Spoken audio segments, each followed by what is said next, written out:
This is probably something you won't hear from too many photographers, but when it comes to choosing your flash, it doesn't really matter which one you go for, because it's not the flash that really matters, they're all brilliant, it is the transmitter, because this is the bit you're actually going to touch, interact with. You'll barely touch the flashes, honestly, you really will. I use the Flashpoint range because I like the big bright screen, and I'm getting old. Hello, I'm Gavin Hoey and you're watching Adorama TV, brought to you by Adorama, the camera store that's got everything for us photographers. And this video is all about your first flash shoot. And it won't matter whether you're using a small speed light, something bigger or something much bigger. I can control all of these with the one transmitter. And for that reason, I'm gonna go for the one in the middle. Let's go for the Flashpoint Evolve 200. Right, you should be clicking on the subscribe button and the bell icon so you never miss a video right here on Adorama TV. Okay, let's get a light set, let's get a model in, let's get shooting. So to help me out today, I've got the amazing Sophie. Sophie is going to be the model for this shoot, and I'm going to start by setting up my camera for flash. So that means I'll work in manual mode to give me control over all of the settings, and the first one is going to be the shutter speed. Now I'm going to use 250th of a second, which is my flash sync speed for this particular Olympus camera. Next, it's going to be the ISO. I'm actually going to use ISO 200, which is actually the native ISO for Olympus cameras, but it also has another benefit. It gives the flash a little bit more leeway so it doesn't have to work so hard. And then there is the aperture. Now, I've got an f2.8 lens, so obviously I want to use f2.8. But I'm going to show you why that might not be such a good idea, because I'm about to take the most important pictures of the entire shoot. Okay, here we go. Sophie, are you ready? Okay, so here we go, Sophie. I've dialed in those settings and I get this, which is, well, a really, really underexposed picture.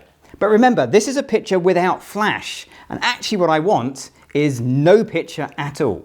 I want to take full control of the lights in this room. And at the moment, I can still see some uncontrolled room lights.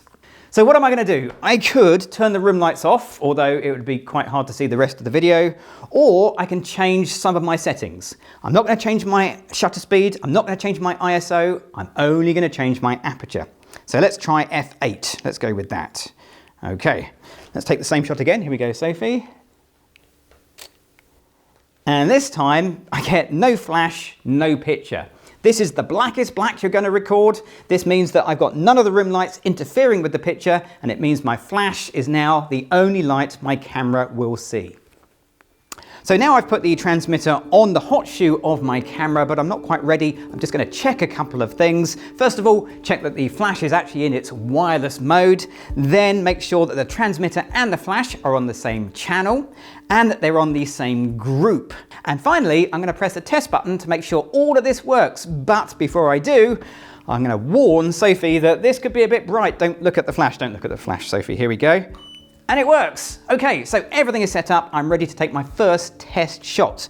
And I've dialed in 1/8 power because I'm using manual flash. Now you might be thinking, hang on a minute, doesn't this flash do TTL flash? It does, but in a setup like this where nothing is moving, I'm going to get more consistency if I use manual flash. And that's what I prefer anyway. Okay, Sophie, 1/8 power, here we go. 1/8 power is a good place to start when you're working with manual flash and you don't know what power to dial in because it's in the middle of the range, and as you can see, it's a bit too bright. So we can guess, how bright is that? I reckon it's maybe 2 stops. So to reduce the brightness by 2 stops, I'm not going to change my camera settings, I'm only going to change my flash power.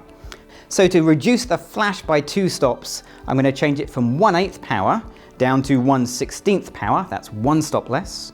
1/16 down to 1/32 power, that's 2 stops less. Let's take a test shot. Okay, Sophie, here we go. And yeah, that looks and feels about right. One thing I'd like to change about the photo is the shadows. At the moment, they're quite harsh, very sudden changes from highlight to shadow. We call that hard light. So to make it a bit more flattering, I'm going to put a light modifier in front of my flash, and I'm going to use an umbrella. You could use any modifier, but these are nice and straightforward and easy to get hold of. And this just inserts underneath like that. And now I have a bigger light source. Here we go, Sophie. Exactly the same shot. But hang on a minute, something isn't quite right. This is now darker than it was before. And that's because if you put anything in front of your light, it's going to reduce the output of the light, and you need to adjust the power of the flash accordingly. Let's guess maybe one stop of light. So I'm at 1/32 power, one more stop of light will be 1/16 power. That looks and feels like it is roughly the right exposure. I've got the exposure correct, but it's not necessarily the look that I'm after. And I can change only the look and not the exposure in a really simple way, just by moving the light. But you have to be a little bit careful. So here's a little trick. Sophie, can you just reach out and hold the center of the umbrella there? Now, as long as that distance from the center of the umbrella and Sophie stays the same, as I move this around, I'm not actually going to change the exposure because the distance the light has to travel is exactly the same. But I am going to change the look. Let's have a little look and see how this has changed things. Okay, Sophie, so if you can look towards me first of all.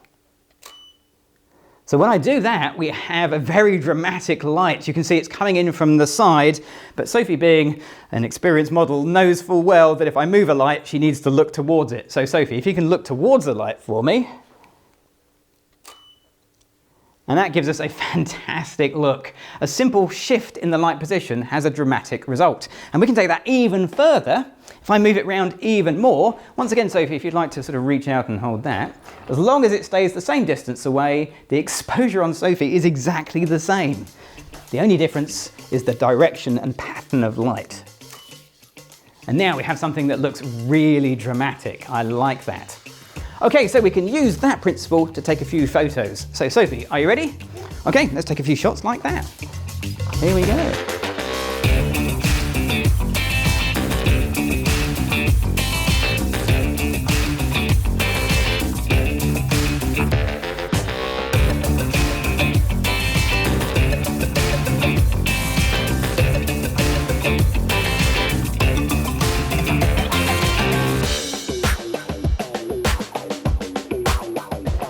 If you can reach around and see if you can wrap it into that. Great, thank you very much.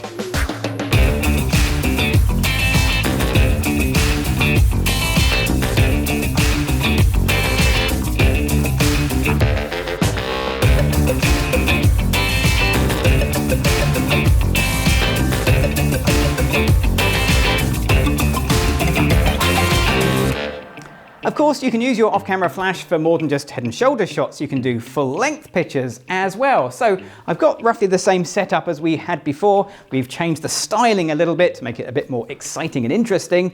Let's just take a test shot to see what we get. Okay, Sophie, here we go. Now that's great, but obviously there's a few things in the way, like, well, I don't know, the umbrella. So you might be tempted just to move the umbrella away. It's a perfectly good solution. Let's just put it over here like that. So now it's a bit further away, slightly out of shot, but there we are. I'm going to take the same picture at the same settings and see what we get. Okay, Sophie, here we go. And the end result is not the same because it's now underexposed, and that makes sense because the light has further to travel, and the further it travels, the less bright it is. So if you move the light, you have to remeter your exposure. The only problem is, as I move the light further away, it becomes smaller relative to Sophie, and therefore the shadows are a little bit more defined. So what I've done is I've moved it right back where we were before, because there's another solution to this problem, and that's just to turn my camera on the side and shoot in vertical format. And that looks a lot better.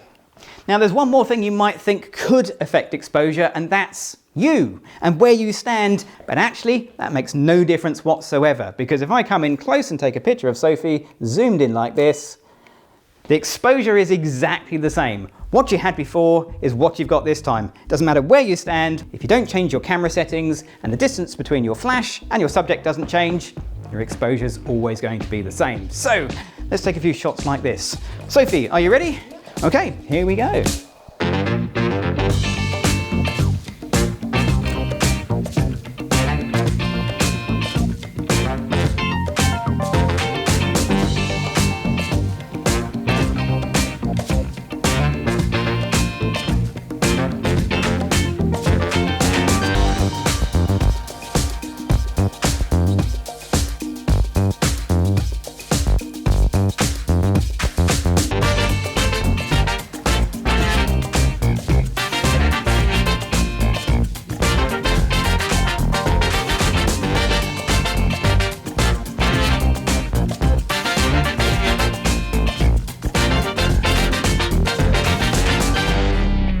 Like I said right at the start, the important part is to get control of the room light so it didn't affect the picture. But after that, the key to mastering flash photography is keep it really simple. So I started with just one flash, one umbrella, and it could have been a softbox, it didn't really matter, and I didn't change my camera settings at all throughout the shoot.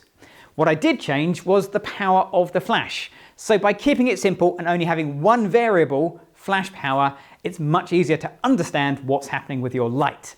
So if you've enjoyed this video or you got any questions, leave me a comment down below. Click on the bell icon and you'll never miss a video right here on Adorama TV. And of course remember to click on that subscribe button. I'm Gavin Hoey. Thanks for watching.